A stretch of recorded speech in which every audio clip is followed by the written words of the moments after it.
অতিথিবৃন্দ, ভক্তবৃন্দ, নারায়ণগঞ্জবাসী এবং আমার প্রাণপ্রিয় হিন্দু ভাই বোনেরা, আসন্ন দুর্গাপূজা 2025 সুষ্ঠুভাবে সম্পূর্ণ করার লক্ষ্যে আজকের মতবিনিময় সভা। আমাকে আমন্ত্রণ করার জন্য আয়োজক কমিটির প্রতি কৃতজ্ঞতা জ্ঞাপন করছি। প্রথমেই আমি আন্তরিকভাবে কৃতজ্ঞতা ও শুভেচ্ছা জানাই প্রধান বক্তা শ্রীমতী অর্পণা রায় দাস, বিএনপির জাতীয় নির্বাহী কমিটির প্রান্তিক জনশক্তি উন্নয়ন বিষয়ক সহসম্পাদক ও সভাপতি, বাংলাদেশ পূজা উদযাপন ফ্রন্ট কেন্দ্রীয় কমিটিকে, এবং যিনি সভাপতিত্ব করছেন অভয় কুমার দাস, আহ্বায়ক পূজা উদযাপন ফ্রন্ট নারায়ণগঞ্জ জেলা। দুর্গাপূজা শুধু হিন্দু ধর্মাবলম্বীদের সবচেয়ে বড় ধর্মীয় উৎসব নয়, এটি বাংলাদেশের সাম্প্রদায়িক সম্প্রীতি, শান্তি ও ভ্রাতৃত্ববোধের প্রতীক। এই উৎসব নির্বিঘ্ন ও শান্তিপূর্ণভাবে সম্পূর্ণ করা আমাদের সবার দায়িত্ব। আমি নারায়ণগঞ্জেরই সন্তান। আমার পূর্বপুরুষ, দাদা, বড় বাবা থেকে শুরু করে আমাদের বংশক্রমে আমি এই অঞ্চলের মানুষ। আমার শৈশব, কৈশোর এবং যৌবন কেটেছে নগর খানপুর সিদ্ধিগোপাল আকড়ায়। আমি বড় হয়েছি। কিভাবে আমরা প্রতিদিন দুপুরবেলা খাওয়া দাওয়া করার পরে আমাদের শিক্ষক আসার আগে আমরা একটা সময় পেতাম, দুপুরের পরে আমরা না ঘুমিয়ে আমরা ওই আকড়াতে হিন্দু মুসলমান আমরা যারা সেই সময়ের কৈশোরের সময় আমরা যে ওই আকড়ায় আমরা মহারাজের সাথে আমাদের ছুটি হতো, কেন তোমরা দুপুরে এখানে আড্ডা দিচ্ছ। এরপরে আবার ধন্য উনি যখন ওনার জন্য খিচুড়ি পাক করত, সস্নেহে আমাদেরকে খাইয়ে বড় করেছেন। আমরা 4 ভাই 1 বোন। আমার মা, আমার বোন মেজো, আমার মা, আমরা ওই নগর খানপুরি মানুষ, হিন্দু মুসলিম অধ্যুষিত এলাকা। আমার মা আমাদেরকে শিখিয়েছেন মেজদি বলতে। আমার বোনকে আজও অবধি আমরা মেজদি বলি।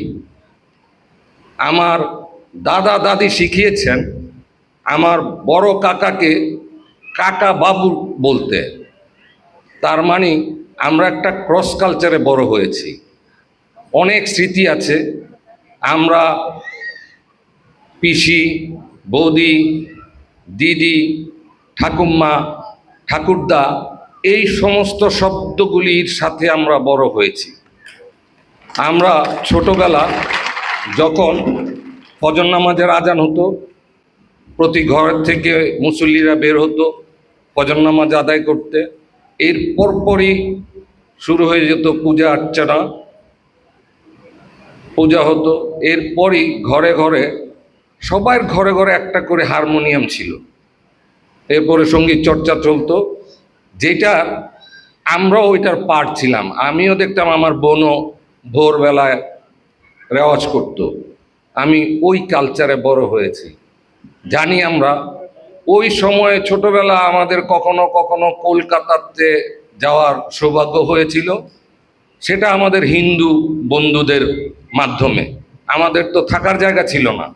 পিসি, দিদি যারা স্বাধীনতার আগে চলে গিয়েছিল, তারা ওইখানেই বসবাস করত, তাদের ঘরেই খুব একটা ভালো ছিল, কিন্তু অভাব কোনোদিন করেনি। একটা মুসলমান ছেলেকে ঠাকুর ঘরে থাকতে দেয়, কত বড় মনের মানুষ হলে এটা হইতে পারে। সেই কালচারে আমরা বড় হয়েছি। আজকে শঙ্করদা বলছে ওনাকে আমি চিনি না, আমি ছোটবেলা থেকে ওনাকে দেখে দেখেই বড় হয়েছে। হয়তো ওইভাবে ইন্ট্রোডাকশন হয়তো হয়নি, আমরা আপনাদেরকে দেখেই বড় হয়েছি। এই শহর, এই জেলা একটা সম্প্রীতি শহর, যুগ যুগ হাজার শত শত বৎসরের আমাদের ইতিহাস আছে, যে আমরা একই সাথে বড় হয়েছি, একসাথেই আসলে কত স্মৃতি আমাদের। আমার 43 বৎসর আগে, আজও পর্যন্ত তাই বলি, এবং 43 বৎসর আগে আমার সবচেয়ে প্রিয় বন্ধু দীপক সাহা আমার হাতেই মৃত্যুবরণ করেন, তার শেষ নিঃশ্বাস ত্যাগ করেন আমার সবচেয়ে কাছের বন্ধু। আমরা সব বন্ধুরা ওর কাছেই ছিলাম। ও একটা লঞ্চ দুর্ঘটনায় নদীতে পড়ে যায় ঝড়ের কবলে, তাকে উদ্ধার করা হয়, তার চিকিৎসা করতে করতেই সে মৃত্যুর মুখে ঢলে পড়ে। সেই দীপক সাহা আমার মন থেকে আজও পর্যন্ত যায় না। এখন বলেন, হিন্দু কোথায়, মুসলমান কোথায়? শহীদ প্রেসিডেন্ট জিয়াউর রহমান এবং বিএনপির রাজনীতিটাই এরকম যে সংখ্যালঘু শব্দটা জিয়াউর রহমান সাহেব কখনোই শুনতে পছন্দ করতেন না। এবং আমাদের সাবেক প্রধানমন্ত্রী বেগম খালেদা জিয়া, উনিও এই কথাটা, স্বামীর ওই ব্যাপারটা ওনার ভিতরে চলে আসছে, ওইটা উনিও পছন্দ করতেন না। এবং আমাদের বর্তমান ভারপ্রাপ্ত চেয়ারম্যান তারেক রহমানও এই কথা পছন্দ করেন না। তাদের কথা একটা, ধর্ম যার যার, বাংলাদেশ আমার। আমরা এত একটা সুশৃঙ্খল,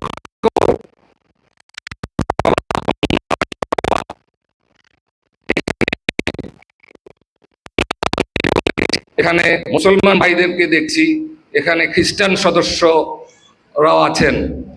এত একটা সুন্দর অনুষ্ঠান যদি হতে পারে, তাহলে পূজা কেন সুন্দরভাবে হবে না?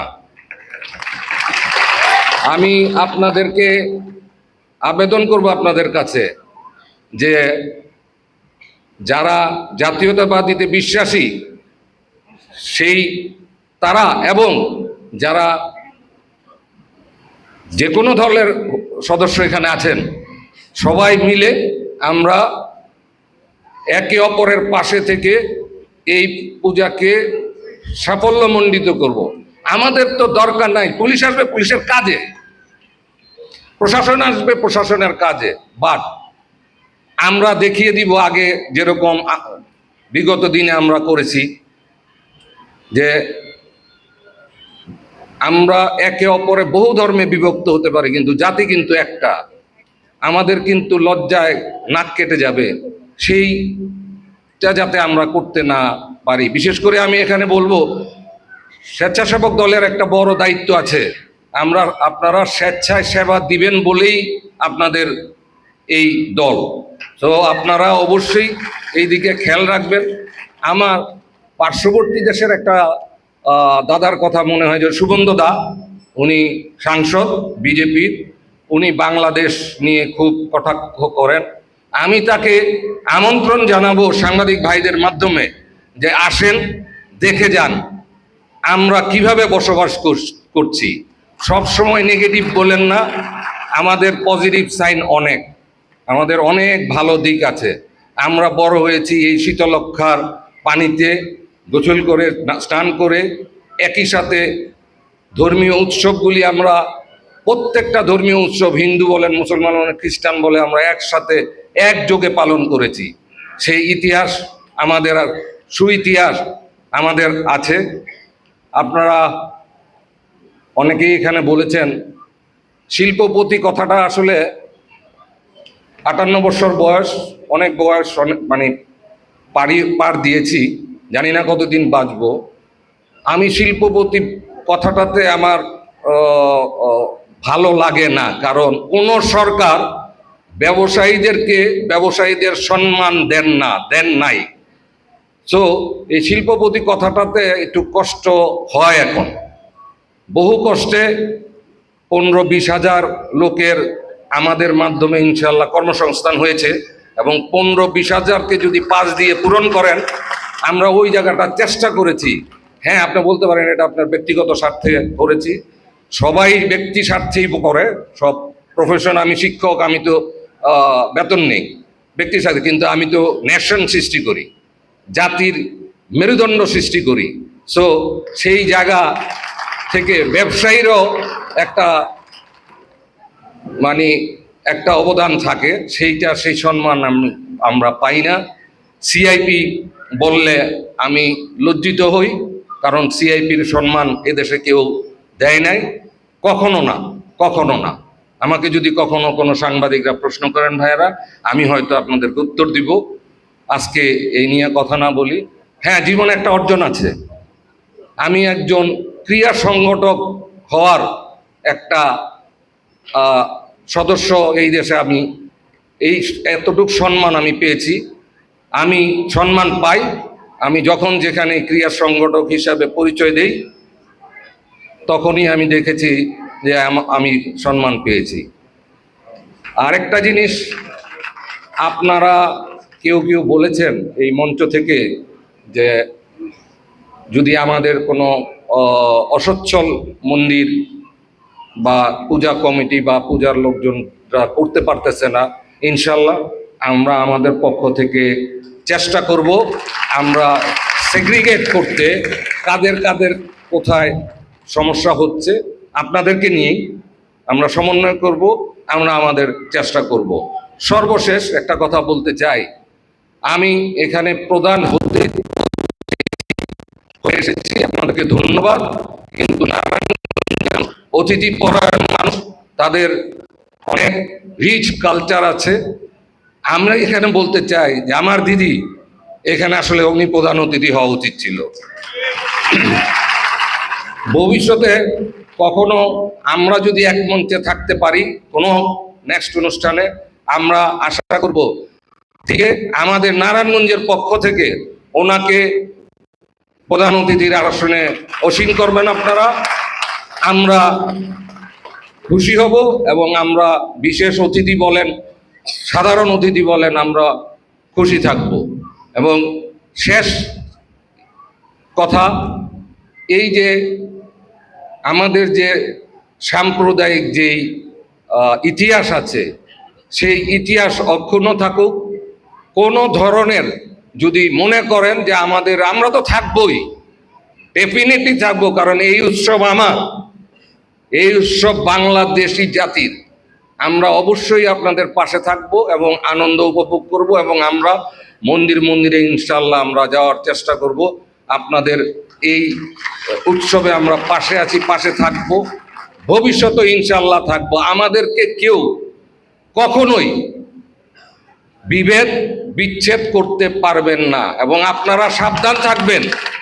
ষড়যন্ত্রকারীরা কিন্তু এখনো ঘাপটি মেরে বসে আছে।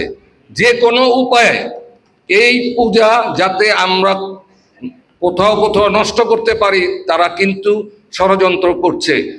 ঘরে ঘরে, পাড়ায় পাড়ায়, মহল্লায় সবাই ঐক্যবদ্ধভাবে আপনারা এই ষড়যন্ত্রকে রুখে দিবেন বিগত দিনের ন্যায়। এইটা যাতে আমরা অবশ্যই করি। এটা আমাদের অস্তিত্বের ব্যাপার। আমরা যাতে এই অস্তিত্ব রক্ষায় সচেষ্ট থাকি। আমাদেরকে সবাই আশীর্বাদ করবেন যাতে আমরা আপনাদের পাশে আগে পরে থাকতে পারি। আমার বক্তব্যে যদি কোনো ভুলভ্রান্তি থাকে আমি ক্ষমা চেয়ে নিচ্ছি। জোরহাট এবং নমস্কার, এবং অগ্রিম শুভেচ্ছা সবার প্রতি। আল্লাহ।